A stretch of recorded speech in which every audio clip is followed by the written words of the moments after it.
নবী করিম সাল্লাল্লাহু আলাইহি সাল্লাম কোনো ব্যক্তি তার ক্ষতি করতে পারে এরকম আশঙ্কা বোধ করলে তার ক্ষতি থেকে বাঁচার জন্য এই দোয়া পড়তেন। দোয়াটা হলো আল্লাহুম্মা ইন্না নাজআলুকা ফি নুহুরিহিম ওয়া নাউযু বিকা মিন শুরুরিহিম।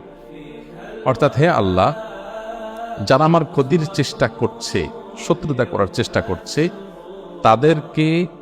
তাদেরকে উপযুক্ত শাস্তি দিয়ে দমন করার জন্য, তাদেরকে শেষ করার জন্য আমি আপনার কাছে দায়িত্ব অর্পণ করলাম। আপনি মেহেরবানি করে আমার হয়ে আপনি তাদেরকে উপযুক্ত শাস্তি দিন, তাদের থামিয়ে দিন, তাদেরকে দমন করুন, তাদের শেষ করুন। নাউযু বিকা মিন শুরুরিহিম, এবং আল্লাহ তাদের ক্ষয়ক্ষতি থেকে আমি আপনার আশ্রয় চাই, আপনি আমাকে রক্ষা করেন।